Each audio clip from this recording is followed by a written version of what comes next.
natin sa inyo, okay, ito sa YouTube at Facebook, pero gusto ko lang sabihin, itong picture na ito ay ma-download ninyo sa ating Facebook account sa Boljakan, alright, at dito sa Maharlika Network. Ipakita ko lang kung saan kayo pupunta after ng ating vlog para magkaroon kayo ng kopya. Ito po, meron tayong 94,000 followers.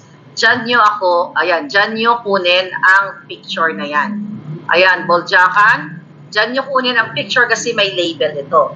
And then also, you can get the picture here dahil ito yung regalo natin kay Satanas. Kilala niyo naman kung sino si Satanas, ang nagpapahirap sa inyong buhay araw-araw dyan sa Pilipinas. Okay? Ayan din sa Maharlika Network, dyan nyo po mada-download ang ating picture. Alright, ano ba ang kwento ng picture na ito?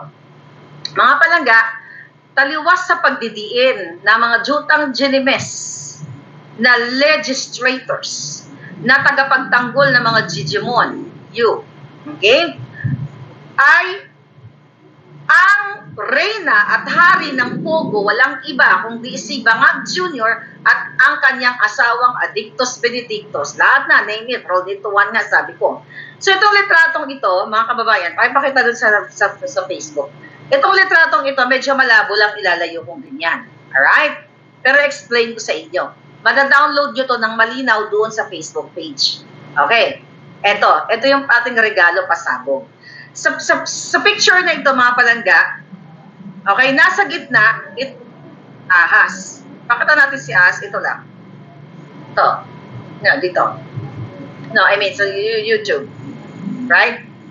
This one, okay. So ngayon, okay, puntahan nyo na lang sa Boljakan. So kung makikita ninyo, si Liza Tanas, ay nasa gitna po siya. Ayan, nasa gitna siya ng litratong itong hawak ko. Then, katabi niya si Cassandra Ong. Okay? Na pinangalanan dyan sa Senate and sa Congress na hearing na kung saan paulit-ulit na siya daw ay may-ari ng part owner o kasabwat dyan sa illegal na Pogo sa Pora. Okay? Katabi siya ni Liza Tanas. Then, again, dito po sa YouTube channel natin, mada-download nyo po itong picture na to. Just bear with me kasi in-explain ko. Mada-download nyo ito doon sa ating Facebook page. I-share ko to sa inyo lahat. So, dito sa litratong ito, na sinasabi kong regalo natin kay Satanas para patunayan nyo sa buong mundo, sa buong Pilipinas, kung sino talaga ang hari at reyna ng illegal na Pogo. Okay?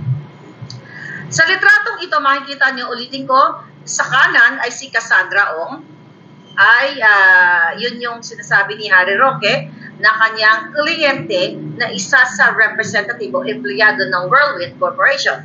Sa gitna ay si Satanas, sa kaliwa niya ay si yung Rainier Chu, okay? Nasa tabi ni Cassandra Ong. Tapos yung katabi ni Satanas ay asawa ni Rainier Chu, tapos si Bangag Jr. Si Bangag Jr. at saka si Rainier Chu. Okay, tingnan muna natin kasi sabihin ko sa inyo kung ano yung kanilang mga role dito. Okay, dito sa litratong ito makikita mo si Noel Stanislao, retired general na kaibigan ni Kuting. Makikita din si Jetro Junicio, yung nagsushoot-shoot. I don't know kung ano yung kanyang participation dyan. But sinasabi ko lang, itong litratong ito ay hindi ito AI, hindi ito deepfake. Okay? Makita dito sa litratong ito si Noel Patrick Prudente, former BOC official.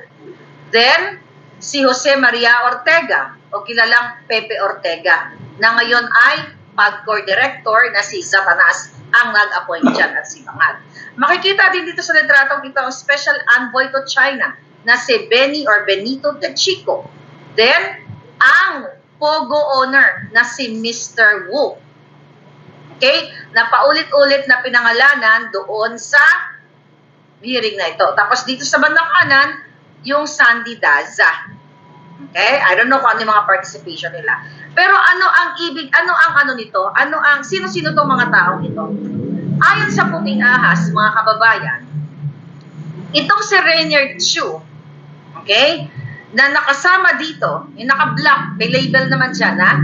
Itong si Rainier Chu ay kababata at BFF ni Bangag Jr. Ano ang kanyang role? Siya ay taga-ayos ng Pogo Ops. Ano ang gamit niya? Ano ang ginagawa niya? Gamit ang law office ni Liza Tanas.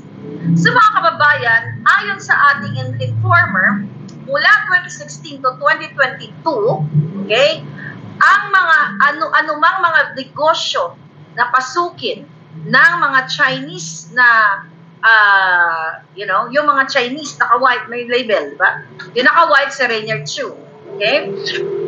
So ayon sa ating puting ahas, from 2016 to 2022, kung anumang mga negosyo, okay, ng mga Chinese na kasabwat nila Liza Tanas na kaibigan niya na gustong ipasok sa Pilipinas ay dumadaan sa MOST law, sa MOST, di ba? Marcos, Ochoa, Serapio, and Dan.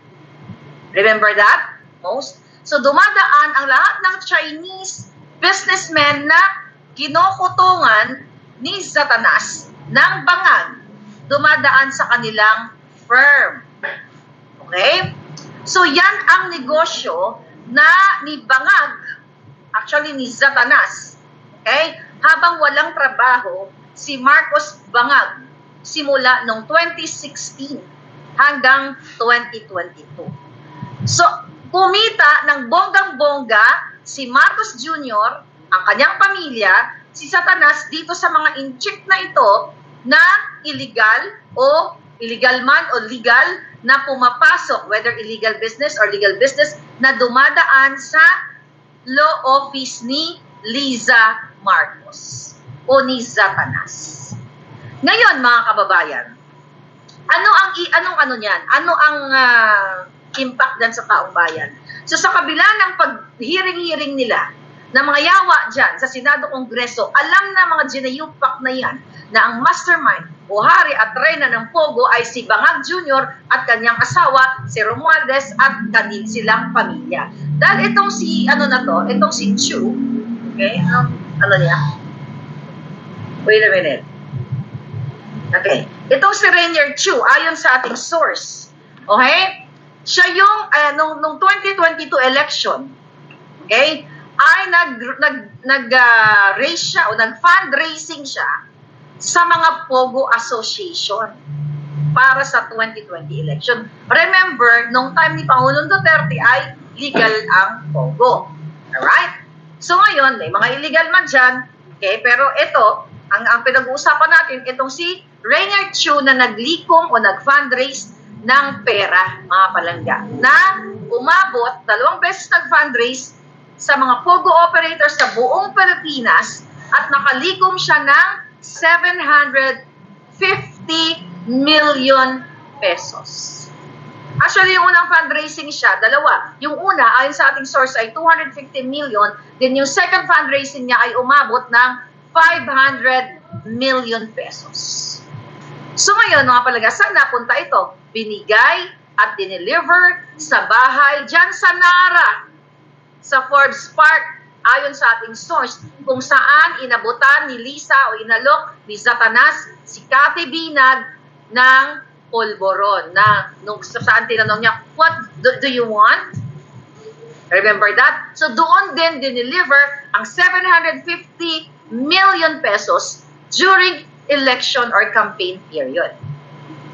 Kaya hindi totoo itong mga jutang ginimes dyan ang ginagawa nilang hearing kasi inonse nila yung mga taong ito, yung mga Pogo operators na legal na nag-operate in the past.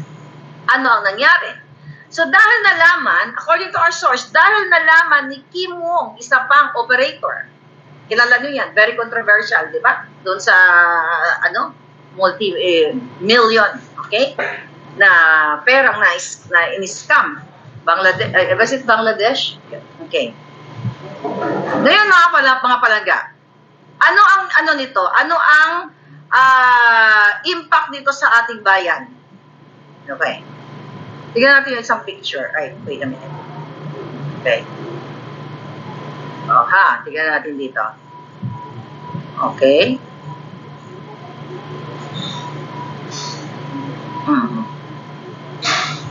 Tignan ko lang kung may bagong message. Okay. Yeah.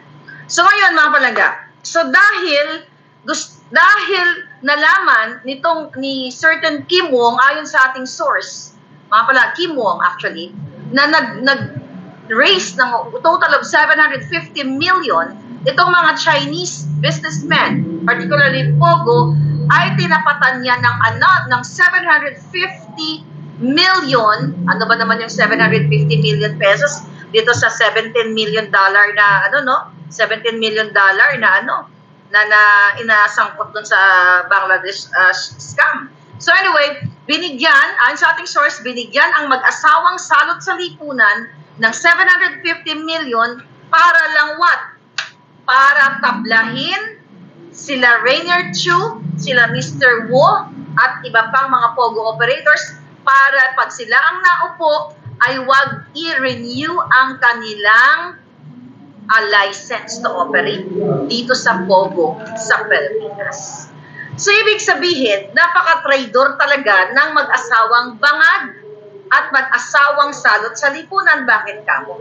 Imagine nyo, binigyan sila ng 750 million. Pero tinapatan ni Kim Wong, ayon sa ating source, so nakalikom sila nakakulimbat sila ng total of 1.5 billion.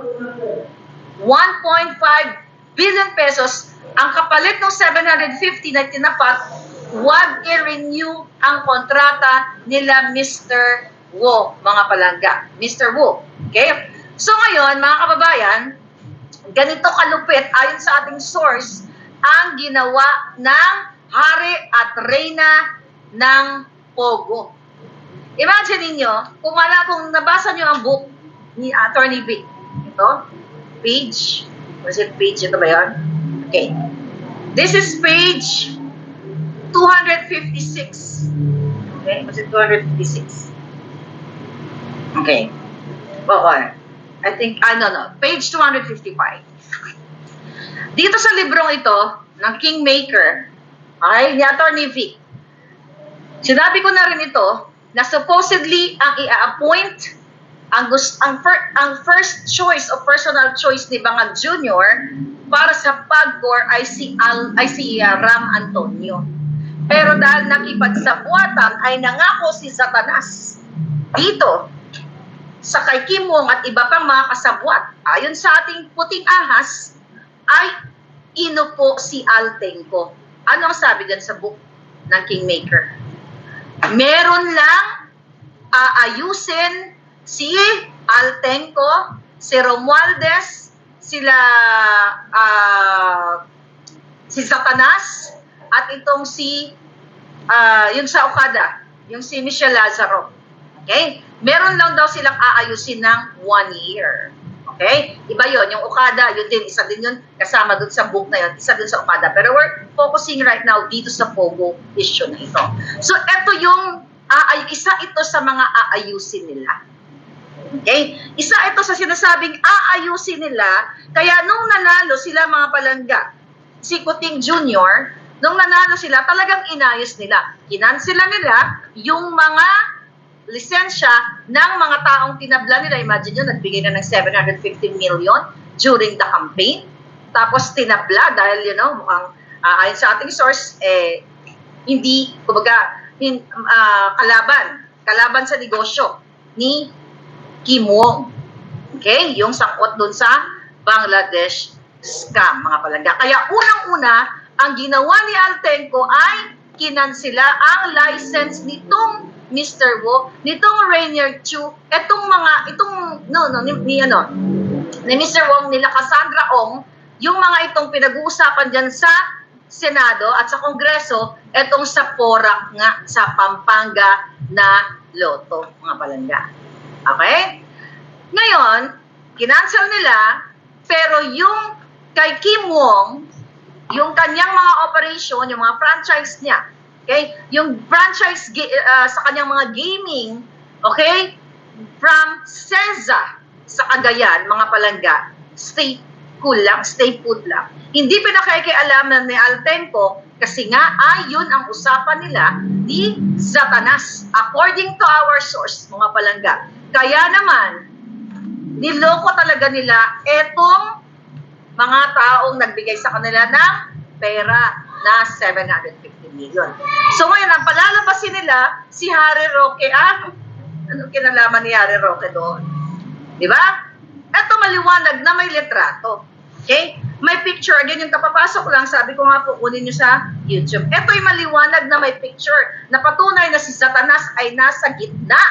At nung time na yon, yun yung mga panahon na dinudugan sila, binigay ang pera na 750 million nito mga Chinese nationals. Ito yung mga nagnegosyo sa Pilipinas. Ngayon, mga palangga, eto, si Harry Roque, dinidiin nila na may nakitang dokumento at nagrenta doon sa bahay. Pero itong mga jutang genimis na senador, mga legislators, ayan na ang picture, ipakalat nyo dyan. Okay? Ayan, download nyo na. Okay, dyan na pala. Screenshot nyo na lang. Okay? So ngayon, dinidiin ang mga kritiko o mga kaalyado ni Pangulong Duterte, pero ang totoo, si Satanas, si Bangag, ang gobyernong Bangag na Bangag, ang nagpatakas kay Alice Go. Kaya nilabas si Alice Go para pagtakpan ang pulboronic addiction, addictus benedictus, na authenticated here in the States para pagtakpan yung issue na yan. Kaya yan ay kakasabwat sila. Kumbaga yan ay collateral damage or sacrificial lamb nila. Dahil kaibigan nila, kahit si Risa Ontiveros, may picture sila, magkakasama sila. Sweet-sweet pa nga sila eh. So dito mo makikita mga kababayan na wala na kayong patutunguhan kung hindi nyo tagpasin ang julo ng mga kawatan. Hindi nyo hilahin ang kanilang mga, hilahin ang kanilang mga tiil para tapusin ang sindikato sa ating bayan. Why? Sa Kongreso, kaya sila ganyan, kalakas ang loob dahil protektado sila ng Malacanang. Imagine nyo yung SOP dyan sa Congress, kaya ang mga project walang kwenta, binabaha, nawawash out, nagko-collapse. 50% or more than pa. At ayon sa ating source, ang nagpapatakbo, nagkukontrol ng budget ay si Zaldico at yang si Tambaluslos. Kaya yung mga buwakan ng GNMS na mga kongresista ay sunod-sunuran kasi hindi sila bibigyan ng budget ng dalawang ito. Okay? At sa utos ni Satanas at ni Bangag Jr. na pirma-pirma lang dahil sinusubuan lang ni Satanas ng Coca-Cola o ng pulburon, pipirma lang yan. So bawat subo o singot, bawat pasingot kay Bangag, pipirma lang si Kuting o si Bangag na walang kanalaman. So sino ang magsasuffer? 50% ang SOP na komisyon na kinukuha ng mga contractors, kaya dapat tagpasin nyo na silang lahat. Dapat nilang lisanin ang mga pwestong pamdorobo dyan sa taong bayan. Imagine nyo, 50%. How many budgets we have for 2024? 5 trillion? Imagine mo, kalahati ng budget, baka nga, sabi ko nga sa inyo, baka 90% napupunta sa kanila. Kasi maliban sa sila doon, pag pumunta sa contractor, imagine mo, kung paglabas pa lang ng budget papunta sa mga kongresista, may cut na kaagad na 50%. Itong si Tambaluslos at ang kanyang mga grupo ng mga Jejimon, ilan ang nanakawin? Okay? Out of that 50% na magnanakaw din, itong mga kongresista na to, another 50% from that budget, that's already 75%.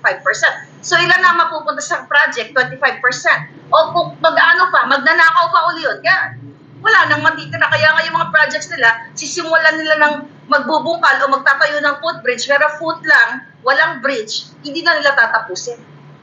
Ganito kalala, kagahaman, kaganid ang gobyerno ninyo na itong jutang genimis na si Lisa Tanas at si Bangag, campaign period pa lang, dun pa lang sa mga Chinese businessman, 1.5 billion pesos na ang kanilang kinubra. Tapos inonsi nila, yung nagbigay sa kanila ng 750, di ba? Wala silang pakialam. Tapos ngayon, ang ididiin yung nakaraang administration at si Spokes Harry Roque. Yung Go, di ba? Kunyari, diniin nila, pero pinatakas nila. Di ba? Meron pa ba kayong matinong gobyerno? Wala na kayong matinong gobyerno kasi nga, what? Okay?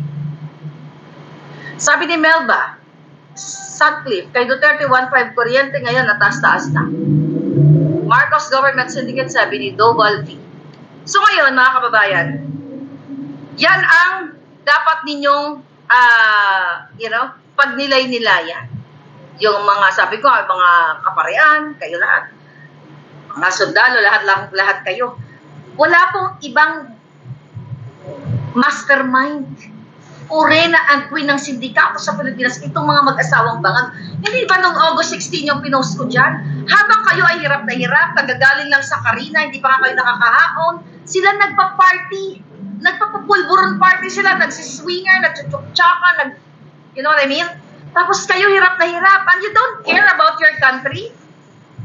Maya-maya nagpa-party sila nung panahon ni Duterte. Nagaganyan ba sila na maya-maya? May mga parties, pero hindi ganyan. Magkaroon nga lang ng konting konting mga event, di ba?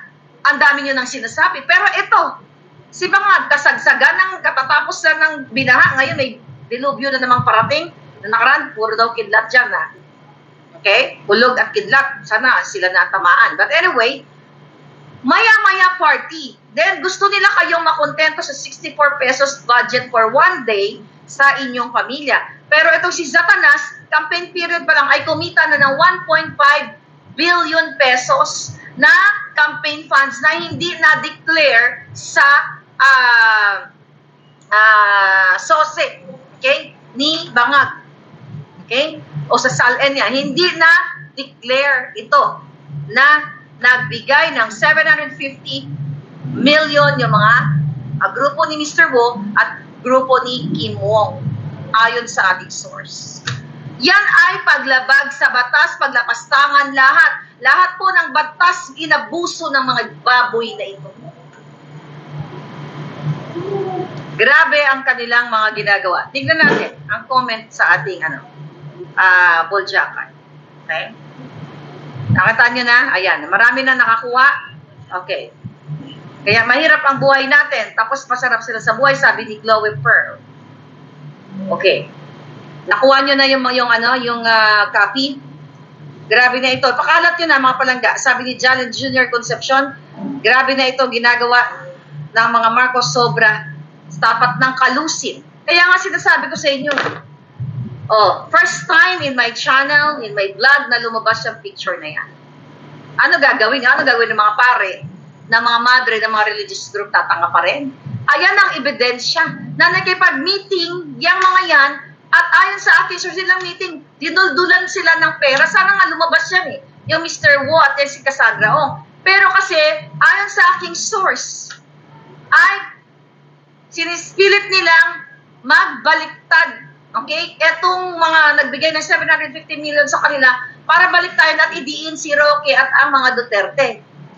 Yan ang plano nila. Kaya spokes, mag-ingat ka. Yan ang plano nilang gawin. Kakausapin ni Satanas na kanyang emisaryo yung mga Jejimon para bumaliktad itong Pogo operators na ito na kinansela nila ang license. Kaya nga, pero kung naririnig tayo itong mga Pogo operators na ito, for sure naririnig tayo, huwag kayo magtiwala, inonsi na nga kayo Tapos magpapa-onsi pa kayo. Ano, papangakuan kayo ni Satanas na i-renew or i-go yung inyong mga license? Never ever kayo magtiwala sa isang Diablo. Once a Diablo, always a Diablo. Once a Satanas, always a Satanas. Hanggang sa huling hibla, okay, ng kanilang dugo o hibla ng kanilang buhok, huling patak ng dugo, Diablo yan. Kaya never ever trust.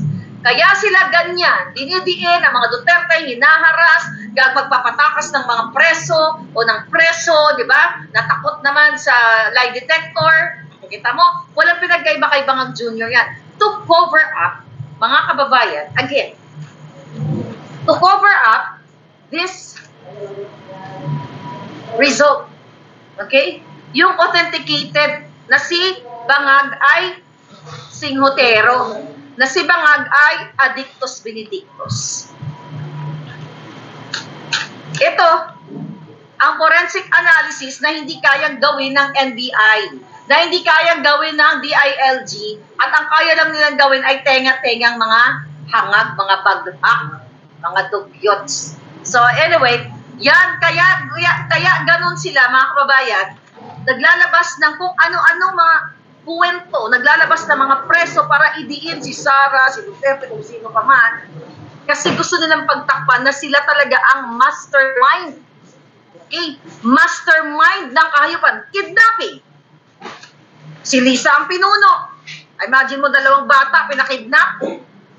Dahil sa pakipagsabwatan niya sa mga, wala pa nga tayo doon, yung mga smuggling business. Oh. Smuggling. Sila lahat, loto, sila lahat, loan better. Imagine nyo, saan kayo tutungo? Ha?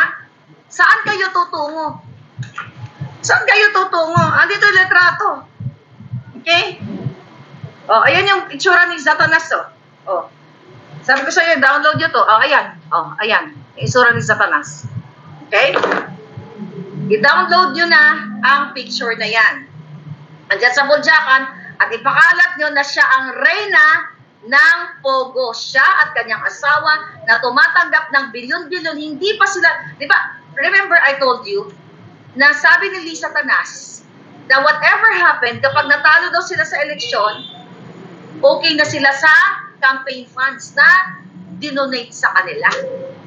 Imagine mo, hindi sila nakontento. 1.5 billion, hindi ka pa ba mabubuhay ng decent, well, not decente, hindi ka pa ba mabubuhay ng buhay ng pang-Satanas sa 1.5 billion? Tapos ngayon, lahat na lang, BIR, lahat ay dinidiskitahan nila. When I say dinidiskitahan, kahit maliliit na tindahan, hinahanapan ng butas, sinisingil, ayon sa mga mensahe ng ating mga kababayan, lahat ng mga negosyo na tingin nila na hindi nila kaalyado ay hinahanapan ng butas. Pero yung mga contractors, yung mga kasabwat nila, absuelto sa tax. Diba? Hindi nagbabayad ng tama. So yan ang ginagawa nila ngayon. So yung tingin nilang kalaban, okay, i-issuean ka ng lookout bulletin. Katulad kay Harry Roque. Pero si Go, hindi na-issuean ng lookout bulletin. Nakatakas. Walang whole departure order. Nakatakas kasi script nila yon. Nilabas nila yon kasi kasagsagan ng issue ng Bangag si Kuting Jr. na sumisingot dun sa video, nakita nyo naman, yun lahat yon kasi gusto nilang i-cover up yon para makalimutan ninyo. Maghahanap sila ng ibang tao na sisisihin, pero sila ang puno at dulo ng sindikato. Imagine mo, lahat ng anak niya, ayon sa ating, well, sabi nga ni Kati Binag, 2 sa anak niya, pero yung isa sa anak niya, may nagsabi sa akin na dati din nilang kaalyado, ay addictus benedictus. Tax-free kapag kanilang kaalyado, sabi ni Jarrell de la Cruz. Exactly. Imagine mo, addictus benedictus, like 45.5% ng gabinete ay sumisingot ng polboron.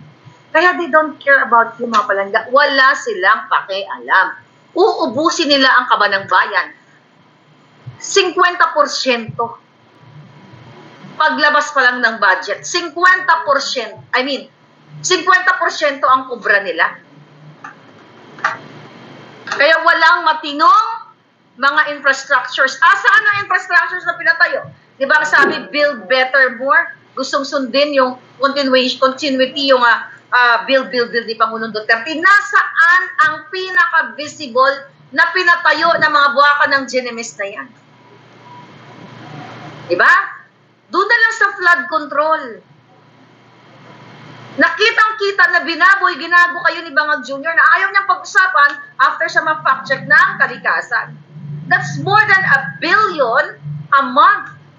1 billion a month ang ginastos ninyo dyan ng taong bayan na ayan ang kapalit ay lubog sa kamatayan ng inyong mga mahal sa buhay.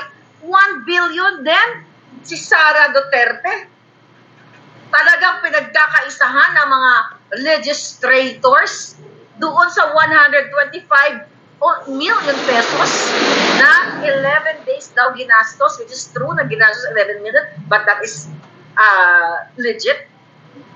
Pero yung 1 billion na everyday dito sa ginasa sa flood, sa flood control, ayaw pag-usapan ng mga jutang ginimis na legislators.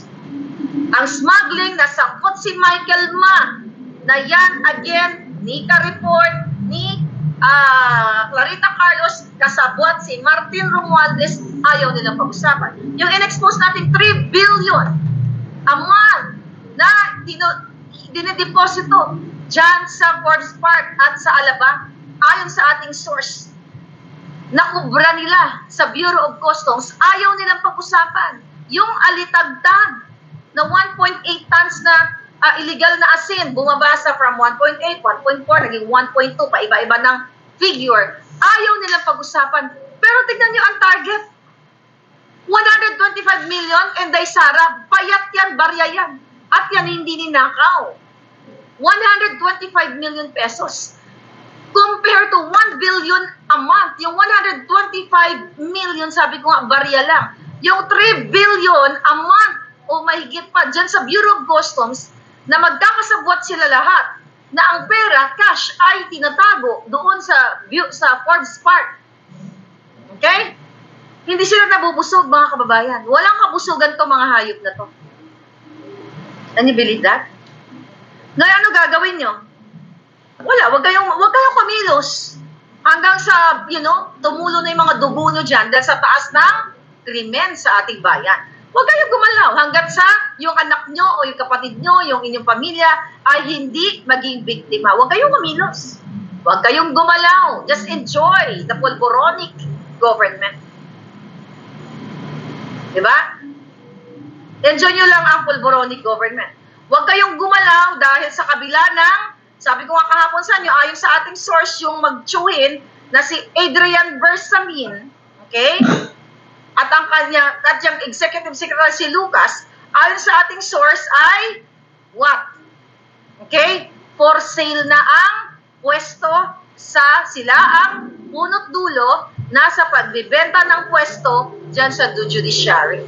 Imagine nyo, DOJ, judiciary, wala na. Lahat. Binibenta nila ang pwesto. Dahil pinababayaan at tinotolerate ng bangag na administration. So ano pa ang batas meron sa Pilipinas? Wala nang kwenta ang batas, magreklamo ka man dyan kung bayad na ang judge.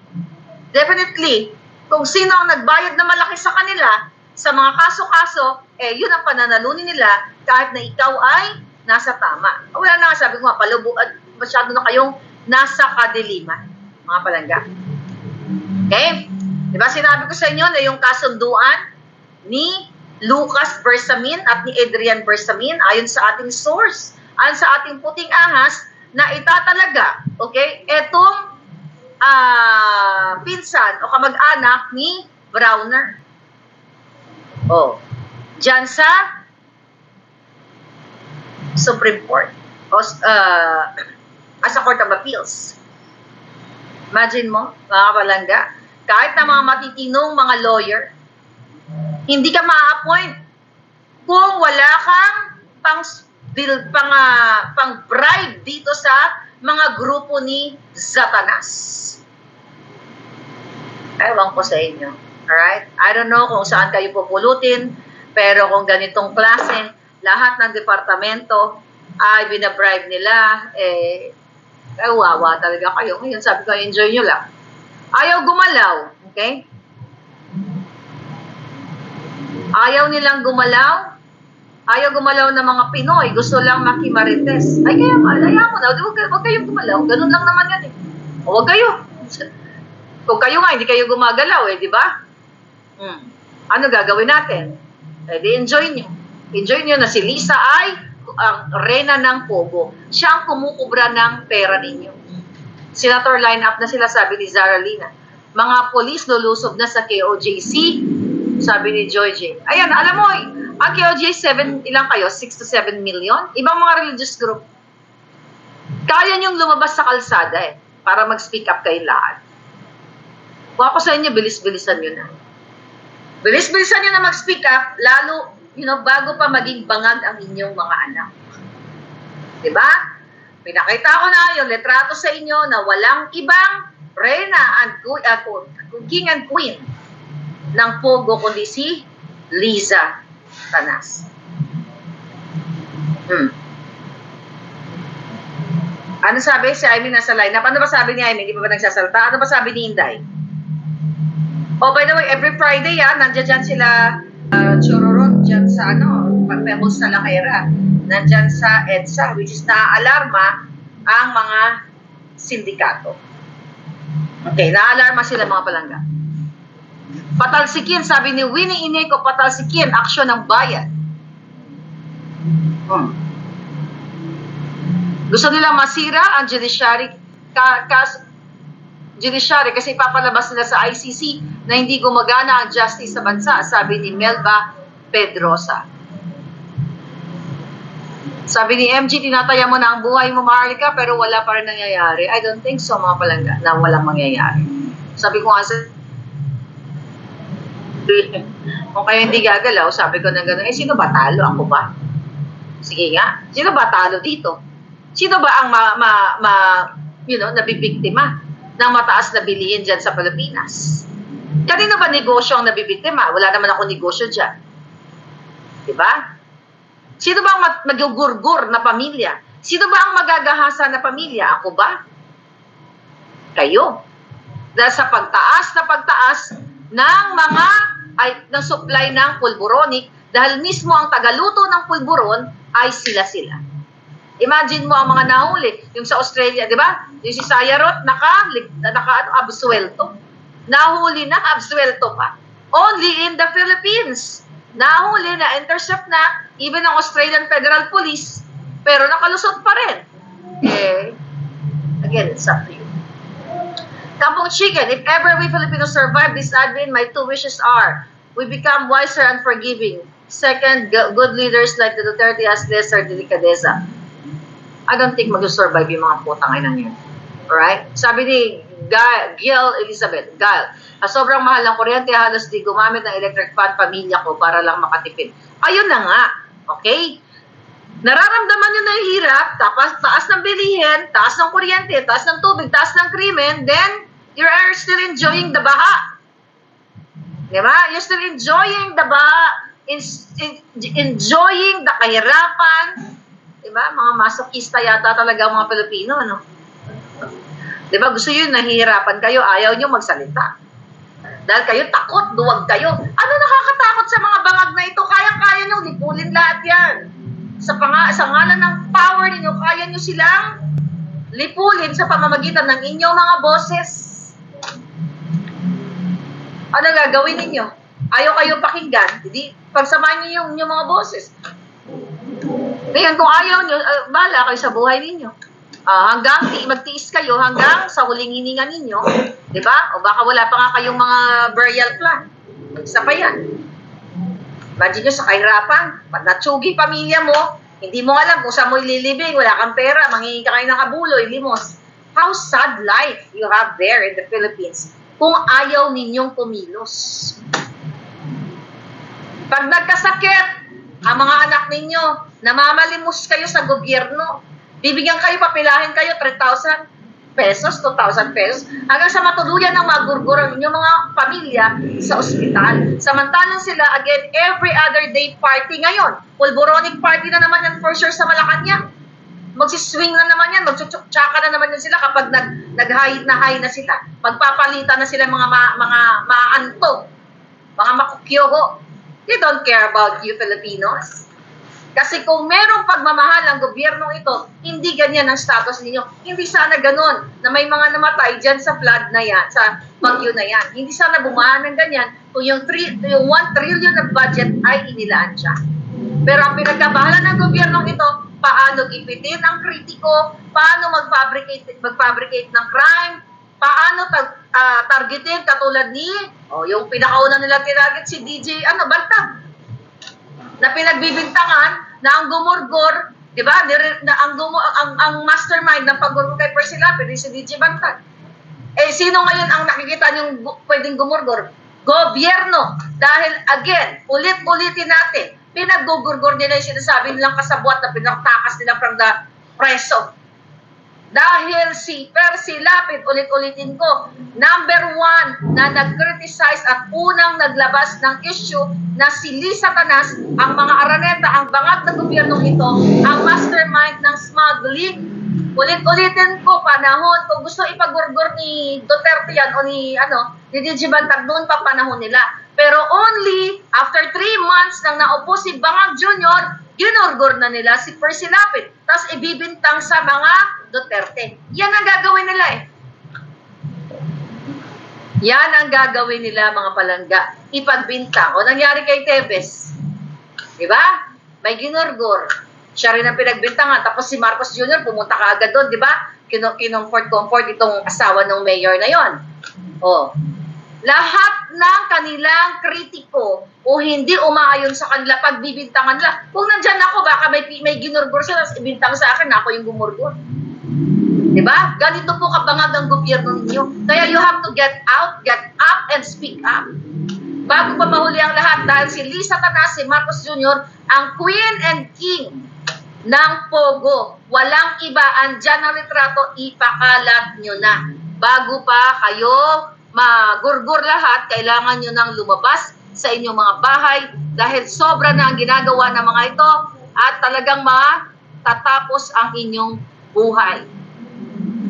I miss Cathy. Okay, actually meron tayong my God. Okay? Siguro mamaya o bukas may nag-send sa atin, hindi pa natin nare-review. Yung mga AX na yan, DPWH, actually lahat-lahat na ito lahat ng ahensya ng gobyerno. Meron silang mga peking benepisyaryo. Ito ang ginagawa nila diyan sa DSWD. Kukuha sila ng mga iba't ibang grupo sa isang probinsya o isang lugar. Kunyari ito si Organization 1, 2, 3, 4, 5. But let's do that yung more detalyado sa susunod natin na vlog. Si Organization 1, 2, 3, 4, 5. Alam mo ba ginagawa ng DSWD ayon sa ating report, informant? Magkuntsaba sila ng mga organizations 1, 2, 3, 4, 5, barangay 1, 2, 3, 4, 5. So magki-claim, kunyari 5,000 per person. Pero nakita nyo na yun Pero ito iba to, ibang strategy lahat. May gumagamit sila ng mga organization. Kukunin ng organization 2,000, diba? 2,000 membership for that particular organization. Then another 2,000 kay ganito. Then 1,000 na lang ang binibigay dito sa nag-claim. Parang yun yung pampalubag loob. Okay? Doon sa nag-claim na yun, na organization na yun. Lahat na lang sinisindikato nila. Wala pa yung mga scammer na designers. Okay? Na nakikinabang sa mga proyekto. Kaya nga dapat, etong mga contractors dyan, yan ang tinututukan ng mga legislators. But again, mapapagod lang yung bunganga ko na magsasabi na imbestigahan kasi hindi nila gagawin. Yung pagiging addictus benedictus, pagiging bangag na ni Marcos Jr., yung simpleng hair follicle test, hair follicle pulboronic test, ayaw nilang imbestigahan, ayaw nilang i-push. Diba? Pinagtatanggol pa nila na ito daw ay politika. Lahat yun. Diba? Lahat ng appointee man yan o elected, yung bill na yun, o yung panawagan na o panukala na yun, dapat mag-undergo. Pero bakit pinagtatanggol ng mga legislators, ng mga taksila sa bayan, si Bangag Jr.? Okay? Alam nilang bangag si Junior, kaso lang, gusto nilang manatili kasi kasabwat sila Imagine mo, kumikita ka ng 50% out of the budget. Kahit pakainin ka ni Lisa ng kipay niya, lulunukin mo. Diba? Lulunukin ng mga waka ng inang to. So, yaan ang sitwasyon nyo ngayon. Isang madilim, kadiliman, pero at least meron tayong regalong birthday kay Satanas. Yung letrato na yan, hindi yan magsisinungaling na silang mag-asawa ay kausap nila, kasabwat, since 2016, dumaan sa law office ni Satanas yung mga Chinese businessman na yan. Kaya again, kung meron tayong matinong mga legislators o legislators talaga, huli lahat yung mga yan. Dahil dokumentado yan, unless na sinuno, pero for sure, yung mga Chinese na yan, meron na silang personal copy nila na dokumento. Imagine nyo, putangin na, budol na budol tayo ni Bangag. Budol na budol tayo ng mga inayupak. Nag-campaign tayo, our own money. Ito lang pala ang kapalit. Ito lang ang kapalit na babuyin nila ang Pilipinas. Mamayagpag ang smuggling, kidnapping, pulburon, kawatan, lahat. Media, tahimik ang mga jutang ginemes na hindi pa kayo ginawa ng dilubyo. Diba? Kayo dapat ay kakampi ng tao, pero anong ginawa ninyo? Nakalunok na ba kayo ng kipay ni Liza? Kaya hindi kayo nagsalita. O adiktos benedictos na rin kayo. Kayo mga malalaking negosyante na ginigipit ngayon, bakit hindi nyo kausapin yung mga employees ninyo? Diyan, pumunta kayo sa kalsada at magsalita. Yung mga ginigipit, lahat ng mga negosyo na ginigipit kayo ng gobyernong ito, meron kayong kapangyarihan. Diba? Meron kayong kapangyarihan para sabihan at suportahan ang inyong mga manggagawa na halika na, tara na, pumunta na tayo sa kalsada dahil adiktos, benedictos at bangag na ang gobyernong ito, kaya kailangan nyong makiisa. So magiging cycle lang, di ba? Kailangan nyong makiisa, kailangan nyong i-express ang inyong boses dahil the more na marami kayo, the more na may pressure dito sa mga bangag na ito. Ay, yung mga pulis na yan, yung mga umikot-ikot din sa EDSA, hindi naman kalaban yan. Wala lang magawa yung mga yun dahil trabaho nila. Dahil sinisindak din yan eh. Gugurgurin din sila. Alam ko yan mga sir, mga ma'am. Sumusunod lang kayo sa inyong trabaho kasi gugurgurin kayo ng mga demonyo. Katulad ng paggurgur sa PSG, ayon sa ating source, na kunwari, pinalabas na aksidente. Yung pala, nagurgur kasi natakot si Satanas na mag-spluk. Pero nalaman na rin natin, dahil itong certain PSG na ito ay nahuli na nakipag-tsak chenis si Satanas sa isang PSG nung siya ay bangag na bangag sa ipinagbabawal na pulburon. My God, saan? Nakaka-proud, di ba? Nakaka-proud na meron kayong first ahas at saka bangag. Imagine nyo, tsakera. Di ba? Swinger. They don't care. Pulburonic, pusher. Lahat na, name it. Lahat na. My God, I don't know kung hanggang ano kayo. Ano sabi? Sabi ni Melchor. Oh, eto, madagdag ko nga pala. Ito, katitext lang. Dali lang. Ito. Imagine niyo. Miss Maharlika. At sabi niya, yung TESDA, okay? Yung TESDA chief na si Mangudato, di ba? Nag-resign yun noong July 31, okay? Nag-resign noong July 31, pero ano ang totoo doon? Ang totoo doon, sabi sa akin ng ating puting nas, Miss Maharlika, kasi 80% ng budget gusto ni Saldi ko ay magiging ghost. Ibig sabihin, there's no such thing as project. So yung 80%, yun ang gusto ni Saldi, 80% mapupunta sa kanila. 20% lang ang mapupunta sa totoong project. Kaya yung kapatid ni Albi Benitez, ayan, kakaano ni Satanas din yan. Mga kaano nila, kaalyado nila. Pinalit nila kasi binibigay nila sa mga kongresista o mga congressmen ang posisyon para si Saldi ang caretaker ng Congress funds. Okay? Mga jutang genimes nila. Okay? Kasi hindi talaga si Bangag Jr. ang nagpapatakbo, kundi si Tamba at ang Pulburon Boys ang nagpapatakbo ng Pilipinas. Miss Maharlika, kawawa na yung taong bayan, sana magising na ang Pilipino. Okay? Ayan, sabi dito. 80%, kaya pala, oy, Mr. Magdadato, magsalita ka ba? Imagine mo, 80%, o buti at least, hindi mo kinagat yung 80% na gustong kunin grupo nila Tambaluslos.